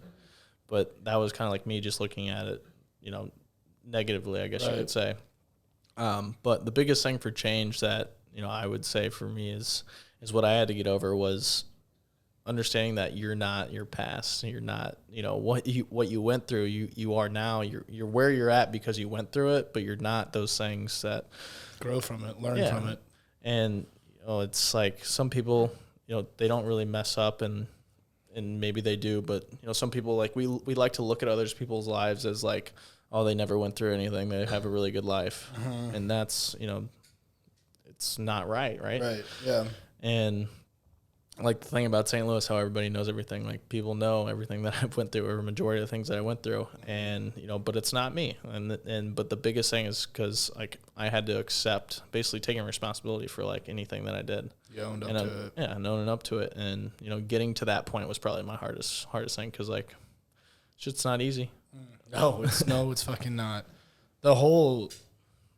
I feel like accepting responsibility, that's a big thing, because it's like you were saying earlier, like it's you against you. And like if you don't do it, who's going to do it? No matter what it is, whether it's a job, working out, eating right, doesn't matter what it is. It's you against you, and if you're not going to do it, it's not just going to come to you. Yep. Fuck. I'm a real piece of shit. No, you're not. Don't be saying that. I had another question for you off of that, and I just lost it. Yeah, I wish. I don't know. I just feel like I said in the first thing, but like all I ask for anyone that actually listens to this is like just walk away with one thing. Like it doesn't matter if you learn something, you laughed, you look something new up, and like maybe I'm just speaking for myself, but I feel like a lot of people can appreciate and like understand that everyone's path is so wildly different, and like. Yes, it's great to have a plan, but just because you don't know where you're going or what's next, that doesn't mean it's necessarily a bad thing. Like day to day, as long as you're working towards something, I don't know, it's so cheesy. As long as you're working towards something, like it's good, and like keep doing it. I don't really care what it is, as long as it's not, being an alcoholic or something like that. But I feel like just in like the general sense, like people are like, oh, like I could be so much better, like I'm not doing this. It's like, okay, it doesn't matter if you're not working out twice a day. Just go for a walk. And like that, the 1% improvement you're talking about earlier, like that's monumental in the long run. And I feel like people don't understand that. I feel like people like hear that and like, oh yeah, sure, whatever. But like for real, like the next 14 days, just go to walk every day. And I guarantee after 2 weeks, you're going to feel like on top of the mountain versus like what you've previously been feeling like. Yeah. And it's like how we talked about earlier, like delayed gratification versus instant. It's like you got to start understanding the emotions and the feeling you get after you do something rather than the negativity that forces you not to do it in the first place. Yeah, don't dwell on it. Like I don't want to wake up every single day at 5:30 in the morning and go work out, but I know I'm going to feel better after I go work out. Right. I know that my day will be more productive and it's going to be better, but I'm there and laying in bed in the morning like, fuck, I got to wake up. I got to go work out. I'm just like, I have like 9 alarms set. But, at the end of it, like some days, and just because you fail one day doesn't mean you got to scrap it and start over. It's just one day. Go out to the next one. Just the same premise, just be better the next day. I don't remember if it was you that said it last week or someone that was on here that said it, but someone made the analogy of just doing a day in like quarters. Like a football game, like quarters, and like if you lose the first quarter, it doesn't mean the game's over. That wasn't me. Yeah, that's good. I like that one. And like at like let's just call it like halfway through your day at lunch, like you lost the first half. Like doesn't mean you can still not just demolish the rest of the day. And like whatever that is for you, making more sales calls, eating your salads instead of the McDonald's for breakfast, or like going on the walk when you didn't work out in the morning, or whatever it is. It doesn't mean that the day is completely lost just because you shot your morning. Yeah. And I like that. That's a really good way to look at it. I don't remember who said that. It might have been Charlie. Dude, I feel like such an ass on this podcast because I don't remember anything that anyone says. But also to go back with what you said, I like that you versus you thing. And that was something that I asked Matt Vierling. I was like, if there's one piece of advice you could give to like younger ball players that are like looking to get, whether it's college, MLB, make the team, doesn't matter. He said, don't give anyone credit. And it's like, sure, like at his level, it's like, sure, he might be going against the best pitcher in baseball, but if he gives him that credit in Matt's mind of this guy's the best pitcher in baseball. He's already down 2-0 or 0-2, I guess. Balls and strikes, baby. 0-2, right. Again, I'm such an ass. But he said that, and Blake brought it up. He's like, that's like, to be at like that level of a game and like have that kind of a thing. And it's like the same thing with like the job interviews. Like, yes, you want to be at that point, but like you can't give that guy credit because that doesn't mean, just because he's there doesn't mean you can't be. Mm-hmm. And like if you give him all the credit, then you're always going to be trying chasing that. And like, don't chase that. Go after what you want. And like if you're just going after his, like maybe the thing for you is even more than that. So I don't know. But I really dig that, and it really stuck with me. And I feel like that can apply to so many different situations. Yeah, I mean, sometimes you just got to take inventory of your life. Like, I bet you if you sit down and you write all the positives of your life and you don't even worry about the negatives, your list is going to be, as long as you want it to be, as long as you can think about it. And, that's what you got to do. It's you versus you. It's you versus your own way of thinking and trying to, like, change that way. If you're in a point where you feel stuck or you feel like, nothing's going right for me, just sit down and write something out. Sit down and write, the positives of my life and see how many things you can write down, because little things like that kind of change your focus. And for sure. And then you're like, well, damn, if it's me versus me, like I got a lot on my side that maybe somebody else doesn't have, and I can get through this. Do you journal every day? I try to every day. I don't do it every day. Do you do it in the morning or at night? I do it in the morning. So as soon as you wake up? Yeah. Part of your routine? Yeah, so in February, I just tried out. So basically, I kind of go through I find different things that I can journal about in the morning. So like for February, I did a daily gratitude journal. Like I wrote down 3 things that I was grateful for. Just in general or from the previous day or? In general. Just okay. Yeah, I mean, it could be the previous day. Right, it could be, whatever it is. But I did that for February, and honestly, it was a lot of fun because, you find yourself. And sometimes you write about the same thing, but maybe in a different light. And sure. Yeah. Hell yeah. And so, like, I had fun writing that. I think my computer is so old that, like, when I have anything on Word and I don't save it to, like, my cloud, it will literally delete my Word. So, like, I don't have it. So now I'm on Google Docs. Smart. Thank you for Google Docs. Smart. But, yeah. So you journal on your laptop? So I journal on my laptop, and then, in other instances, I'll journal and, like, I'll write down. And that's what I was curious about, because like how you were saying writing stuff down, like when you physically write something down, that's a whole different thing versus just typing something out on your computer. Yeah, but something's better than nothing. So yeah, for sure. And remember we were talking about last week. So I met with a leadership coach because like back to like the premise of me feeling like I hadn't completed anything yet, and he was trying to talk to me. He's like, okay, so why do you feel like that? And I brought up like kind of everything that I'd done in terms of sports, in terms of, career path, in terms of like all that stuff. And like the only thing that I could found that I physically completed was high school and college that I like got from start to finish. But then he kind of opened my head up to like thinking about not everything has an end all be all, right? Sure. Absolutely. Because you have a career, but like, yes, you can finish a career, right? But also your life, like, right? Like, don't look at the end of your life and turn around and be like, I didn't complete anything. But like, look at it as like, some things, they don't have an exact end point. And when we started thinking about that, I was like, okay, that makes a lot more sense. And so what he had me do was write down 5 anchoring stories that shows me that I got something out of it rather than I completed it. And one of them obviously was college. Like I wanted to. I like that. Okay. Or like having an emotional tie that like drives me to like replicate that in something else. This is what I wanted to talk about. So this wasn't from. That's right. It was from a lunch, not a book. Yeah. Sorry. Keep going. Yeah, and so it's cool to like write down those stories because the ones that I actually brought it with me. Oh hell yeah. That's right, because it was like big 5 big life events you had some sort of emotional reaction, attachment to, or something like that. Yeah. And I'm not going to get into all of them, but I'll get into the emotions that I brought with it. But so basically it took me all day to kind of figure out what it was. And so basically I wrote at the top, it was like 5 anchoring stories, the feelings that I felt, the emotions that I felt from them, and then like what I did, like basically the attributes, or I guess the actions that, got me to that point. And so this is kind of like a 90-day thing that you do, or like however long you want to do it, because and it's not like you got to do it all in 90 days. It's more or less, it's progressional through 90 days. So if your listeners want to try this out, it's more or less you kind of jot down 5 stories. And so like, I'll give you 3 of my stories. So like graduating college was one of mine. My cousin's wedding was one of mine. And then, golfing against Dave Lovett, who was the PGA champion at Belle Reve. Yeah. And so, graduating college, that was like my first feeling of like completing something that I liked, that feeling that I was like, okay, this is what I got out of it. Start to finish, 4 years I did it. 4.5, but Whatever. yeah. I graduated in August too. I walked. It's all good. Yep, it's all good. And then my second story was my cousin's wedding. And this is like my best friend, Jeff. He lives in Texas, has most amazing wife in the world. He dated her in college and high school and then college, and then they broke up and then they got back together and they have an amazing baby, Maisie, after finally getting a child after like 3 years of trying. Congrats, Jeff. Yeah, and she is the cutest little girl in the whole world. And so what I got, my main emotion out of that was like seeing like real love for the first time and seeing love, like hard work turned into love, right? And seeing like that kind of like story progress.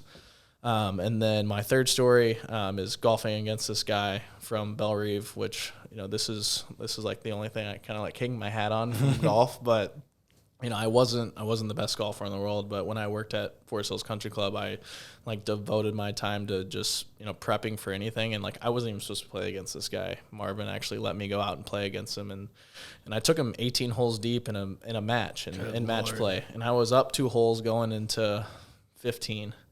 And then I think I topped it into the creek on 15. And so classic. But the cool thing about match play, it doesn't matter what you score. It matters matters you win the hole. Yeah, it matters what you score on the hole, but it's like 1 up or 1 down. It's not a stroke difference. That's how we played last time I went. Yeah. So then I go I'm still 1 up going into I was 1 up going into 15, lost 15, tied, go to 16. I make like a 16-foot side door putt for birdie to go 1 up, and then I lose 17 on basically I missed a 5-footer for par on 17. So I go 1 down, and then we go to 18, and I probably just got way too fucking nervous, or I hadn't been to this point. Like, I've never taken anybody 18 holes in a match, let alone the club championship champion from Belle Reve. Real dude. Yeah, and he's like a 2 handicap, and I was probably like a 6 or a 7. And we get to 18, and I have like a 40-foot putt to, I think, push. I don't even think I made it like 20 feet.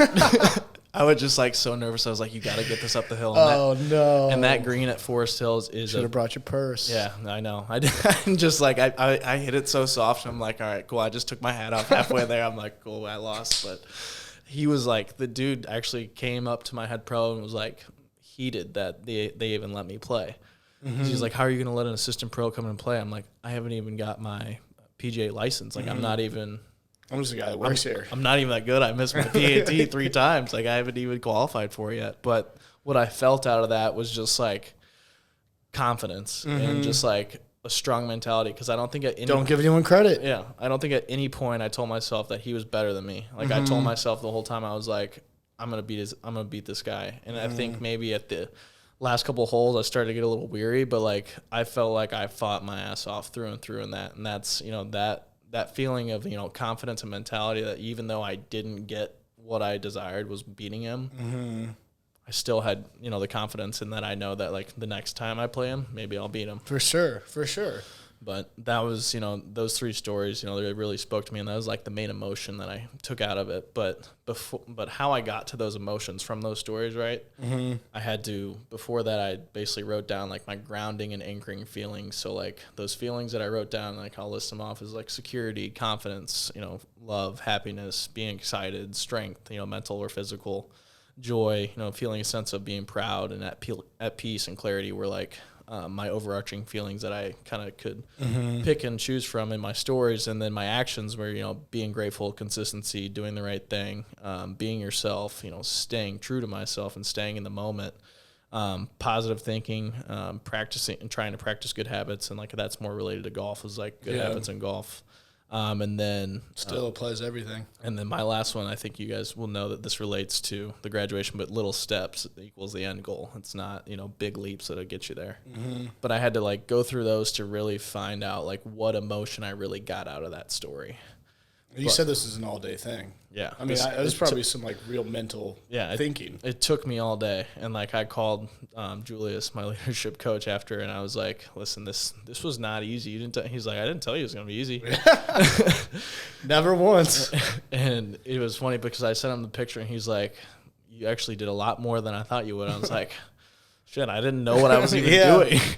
Gave me a blank canvas. This is what I did. Yeah. And so like those stories, so basically like I have a work in progress of each one. I only met with him a couple weeks ago, but I'm on like story 3, and I'm, writing down, what exactly happened in the story, how I felt those emotions, why I felt that, what got me there. But as you work through it, you like start to feel those emotions again, and that's why it anchors you to like wanting that emotion rather than wanting something negative or wanting something that doesn't actually add to where you're trying to go. Mm-hmm.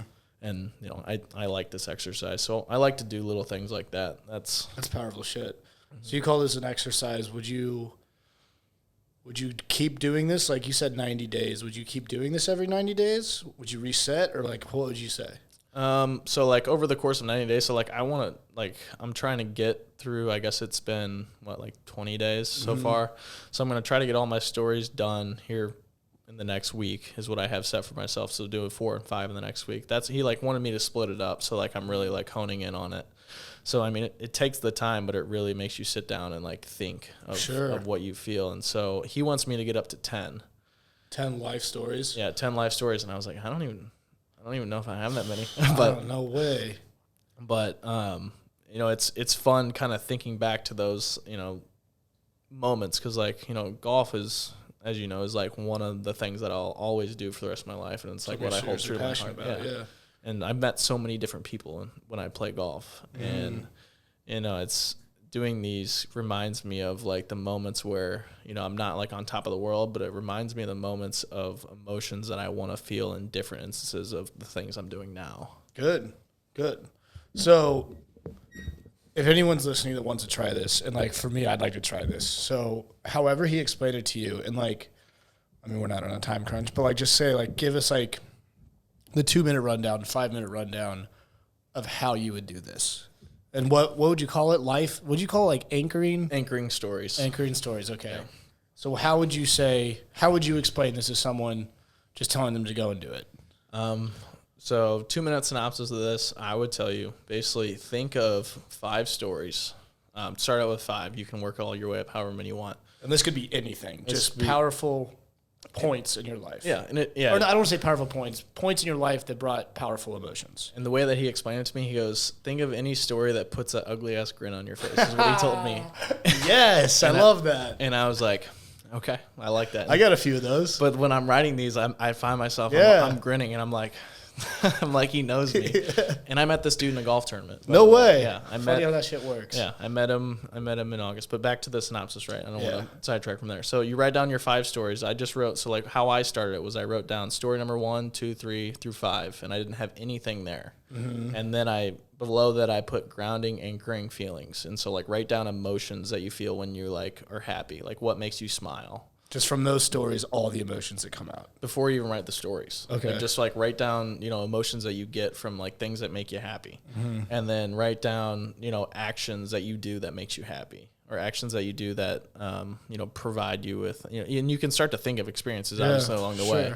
But then you go back up and then write out the story, and then look at your emotions and your actions and try to find like one emotion, like one strong feeling that you got out of each of those stories. Attached to each one. Yep. And then from there, after you get that, this is kind of like your outline. And then start with story 1 and like spend a week writing story 1 if you really want to. That's what I did. And my story 1 is like 2.5 pages long. Holy smokes. And that's just graduating college, but it's everything that I went through in college, the emotions that I felt. It's like when you say writing the story, like literally your remembrance of that, whether it's 4 years of that wedding, that one day, how you remember it. Exactly. And there's no like length of however long. I just like sat there writing about college because I had a lot of things that went through college, but like the sense of completion that I got out of it, like I wrote a majority about the positives, like the emotion, like what I really felt, my actions to get me there.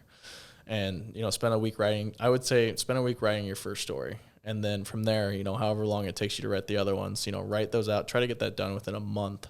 And then from there, start adding to them. Start realizing what kind of relates between each story and just add to them as time goes on. It should be kind of like a work in progress no matter what. And then, once you get to a certain point, find another story. Mm-hmm. And because it'll start to make your mind. Right, they all connect. Yeah, and it'll start to make your mind tick, and then you'll think of other stories because it was hard as shit for me to figure out 5 stories. Yeah, I'm trying to, subconsciously, I'm trying to think, and, I've got maybe 2. Yeah, and that's how I was like, I really only have, 2 stories. Mm-hmm. And, but, so that's how I tell you to do it. That's awesome. And I guess, I'm just, thinking, and, writing these stories and realizing the emotions that came out of them and how they came to you, you're going to start piecing that together with just, all the shit you do in your daily life. Mm-hmm. And, whether you're thinking about doing something or doing something in the moment, you're going to realize, is this going to bring me happiness? Is this, happiness, whatever emotion you're talking about, is this going to bring me that? Is it not going to bring me that? Is it going to bring me the opposite of that? How am I going to get more of that? Mm-hmm. So where's the 90 days? You should just try and get this done in 90 days. Yeah, so I'm meeting with him about my stories on the 26th. So, yeah. So next week I'll be meeting with him again. That's awesome. Yeah. But so I want to give you a little backstory about Julius. So I played in this golf tournament, right, with him at Forest Park and Chase Littleton's dad. That tournament that we ended up winning that. I remember seeing you right before that. Yeah. So because I work at a Lifetime, and so is Mr. Littleton. And he saw me. He's like, "Are you back?" And I was like, "Yeah, I've been back for a little bit." He's like, "Do you want to play in a golf tournament?" And I was like, Sure.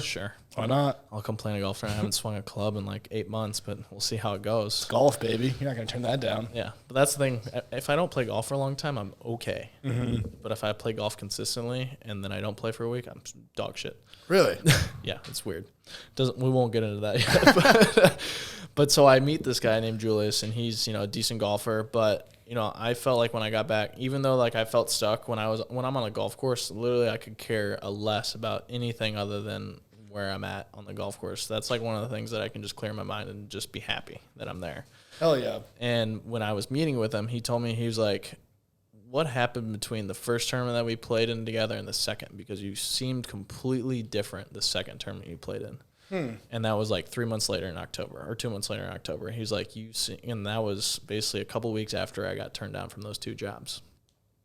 But he didn't say anything then. But I played completely different in the second tournament with him. Was it better? Worse. Really? Dog shit. I was horrible. But I know what happened was because I got a big blow to my ego and my happiness out on the golf course, because I played in a member guest at Forest Hills in the fall, and I played with one of my favorite members. I got to see a lot of the members that I know and love from working there for 5 years, and I couldn't hit a golf ball to save my life. I had all these things running through my head, trying to find jobs, trying to do all this stuff. I had no clarity. I couldn't do anything.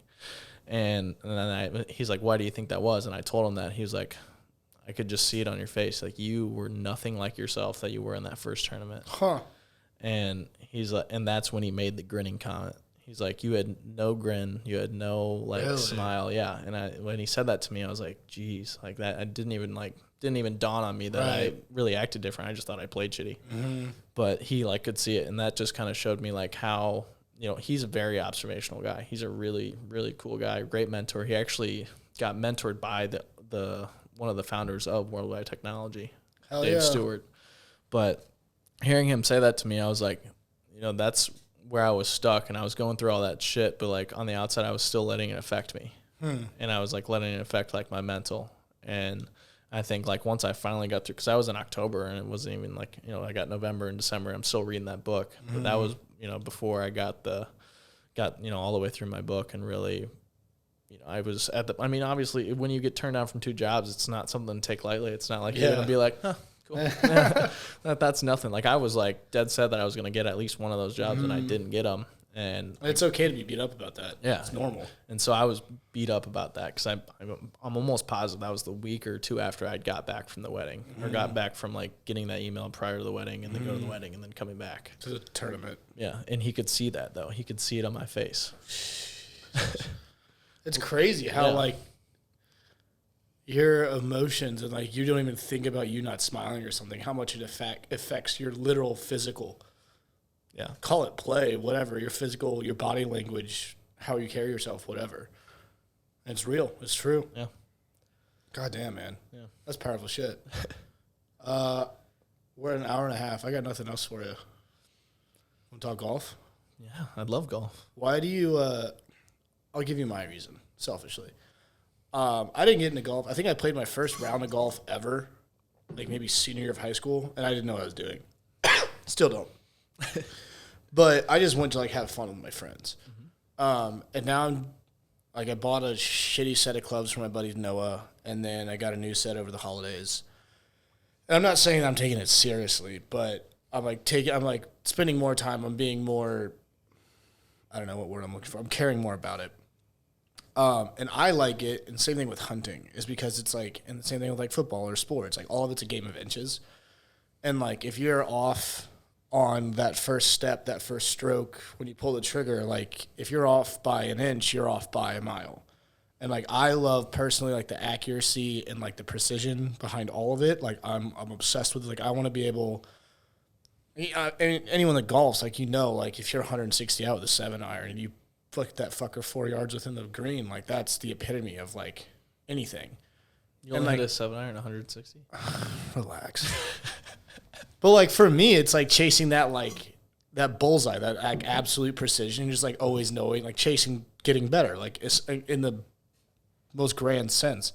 It's like for you, like what is it with golf? Because you played lacrosse. Have you always played golf? Is this a new thing? So playing lacrosse, basically I played lacrosse my freshman year and my senior year. Really? Yep. I didn't know that. Yeah, because I tore my ACL. I tore my ACL my sophomore year and junior year, and so basically twice, yeah. Oof. Same one twice. It was great. I tore it the first time, and then I was like, that was fun. Let's do it again. Everyone's having fun with a torn ACL. So basically, after you tear your ACL, you're out from any type of twisting movement until 5 months. And so at the 5-month mark each year was the first day at golf tryouts. Oh. And I honestly have no idea how I made the golf team. I sucked at golf in high school. I could hit the ball as far right as I could straight. And it didn't even matter what club I had in it. Like I was decent with my irons, but my drive, like I kid you not, like I stopped using a driver I think for a year. I literally used a 3-wood hybrid off the tee. And then I broke that and I didn't know what to do. So I started using lost. I started using my dad's old 2-iron. Hell yeah, and 2-iron. And you can't find those anymore. I loved using that 2-iron. That's like, and I kept using that all through my golf career. But what was your question? Now I lost it. Like, what do I get out of golf, or why do you enjoy golf? Because like I feel like golf. Yeah, I mean, I'm not saying it's you, but like it's a huge part of you. You're very passionate about it. You love it. Yeah, I would say for me, golf is one. The people that I get to do it with, and it's a sport that you can meet just about anybody that you want to. But, all walks of life. Yeah, but golf, it's so relatable to like so many different things in life, and it really, you see people's character in golf, and absolutely, that stuff cracks me up, because like you could be playing with the most quiet guy, or like somebody that's super quiet and like they're pretty reserved. You get them out on the golf course and they're cussing up, so many different cuss words that you've never heard in your whole life, and you're like, oh my god. This is who you are. This is who you are. It's just like, it really shows, it shows your true colors. And talk about like earlier, the highest of the highs and the lowest of the lows. Yeah. Like, I mean, in 4 holes, you're experiencing pure misery and just absolute heaven. Yeah. Yeah, you can. I remember when I got my first hole-in-one was with my dad. And where at? At Aberdeen, the course that's like right by my house. I just played there last weekend for my first time. Beautiful course. Yeah. It's amazing. It like sucks ass in the wind. But that's where our tryouts were in high school. Oh, fucking A. Think of playing golf at the end of February at that course with like 30-mile-an-hour winds and it being like 40 degrees. No, thank you. Terrible. I actually played Crescent Farms the day before that too for my first time. See, my favorite is how the courses go from, my favorite one is the furthest away, and my second favorite is the middle, and my third favorite is Peevely Farms. And so I wouldn't even call it a third favorite. I absolutely hate that course. Did you say Crescent? Peevely. I played at Peevely. Yeah. The course management is great, but the way that course is set up, I hate it. I I prefer not. If you ask me to play there and there's no other option, I'll say yes. But if there's other options, I'll be like, I don't want to. I'm not going there. But back to the hole in one story. So like talking about highs and lows, like get on the first tee and I bogey the first hole, bogey the second hole, par the par 3, double bogey the fourth hole, and I lose my ball. And I'm like, what the fuck? And we get to it's a shit ass. Yeah, I'm like, this is great. I'm literally 4 over after 4 holes with 1 par on the scorecard. I'm like, this is gonna be a great round. And we get to the 5th hole, and it's like kind of dusk and like the sun's setting, and like on that 5th hole, you're shooting straight back at the sun. And I hit one. I mean, it's a short par 3. It's only like 120 yards at the shortest, 150 yards at the longest. It's wild how you can remember it like this. Yeah. You've probably played there 50 times. I literally tell you all the yardages. Any course I played. That's but anyways, you got to that hole. Yeah. So we get to that hole, and I hit one like sky high. Have no idea. Pin's in the back. Have no idea where my ball is. And I'm like, that's at the pin. Like, dead ass. It's at the pin. I'm telling my dad. It's there. I know it's there. And we get up to the green. It's not on the green. And like I had a feeling that I hit it far. Like I hit it deep. But like still on line with the pin. And I'm like, okay, fuck. And so I walk down behind the pin, and it's just all fescue back there, like high grass, and it's in the middle of summer, so can't really expect to find much back there. That shit's a shit storm. So the last hole, I just lost the ball, so I'm cussing my ass off, pissed, thinking that I just lost another ball. I'm like, you got to be shitting me. Like I'm about to either bogey this hole, 140-yard hole. Yeah, I'm about to bogey this hole, double bogey it. And my dad's like, what ball are you hitting? I'm like, a fucking Titleist with an orange line on it. And he's like, it's in the hole. He's like, John, I'm like, oh my God. I'm freaking out. And like, it just completely flips like that. Yeah, just completely flips like that. I was like, just about to throw my clubs in the creek or something. I was like, you got to be kidding me. I lost another ball. But like, that was my early mentality with golf, because I guess that was like 2 years into my working at the country club that I got my first hole in one. But like, I hadn't got to the point yet where I was like, I'm game for anything. But so like I was just like pissed, and then I was extremely happy, and then the next hole I got a double bogey just like that. But that's golf. That's why I love it, dude. I love it too. But it's a game of inches. It's a game of so much precision. There's so many different things that can go into it. But the cool thing about golf is like so many people think there's like a perfect swing. It's totally up to your body and how your body works. Like everyone's fucking different. Yeah, I mean, if you might have the ugliest swing in the world, but if you can smack that thing 400 yards, who's going to stop you? Yeah, if you know how to use it. Like one of my buddies, Jack Halliot, like he's a decent golfer. He's not too bad, but like I remember playing with him in Colombia. Like he knows how to play. He has like a slice fade, but like he knows how to play it, and no matter what, it's going in the fairway. Like when he's on his drives, I'm like, God damn, like this. It's kind of beautiful. Like you watch it and just goes. And just curves in. But like people who know how to play their own game, bag. Yeah, know how to play your clubs, and you do a lot better in golf. And like because I would teach golf, and teaching people, like I never changed somebody's swing. I just set them up in a position to make their swing better. And because that's how you can do it with golf. You can tweak and adjust things to your advantage, or you can set yourself up to a disadvantage by how you're standing. Like you can still take the same swinger with anything, but let me manipulate where you're standing. Let me manipulate your ball position. And that's the cool part about golf is you can literally play it how you want to play it. There's no perfect way to play it. That lesson that I had, the dude was just like, he's like, I'm not even going to say anything, just hit 10 balls. And I'm going to look at your swing, and we're going to go from there. And I hit 10, and he didn't change my swing. He just changed, like, the angle of my wrist, and then he was like, tilt your chin back. And then, like, just like that, like, all the balls were, like, improved by, like, 60%. Like, it was ridiculous.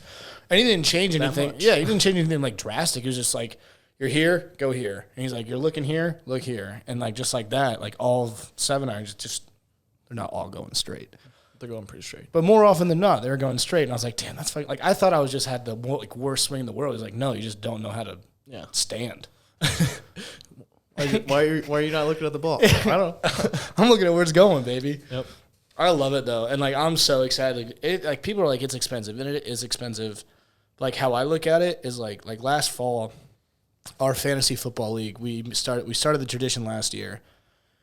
And we went to the lake, and it's just like my high school buddies, all the Marquette dudes. And that was my first ever golf trip. Like, before that trip, I had golfed less than, I'd be damned if I golfed 10 rounds before that in my entire life. And then we played 54 that weekend.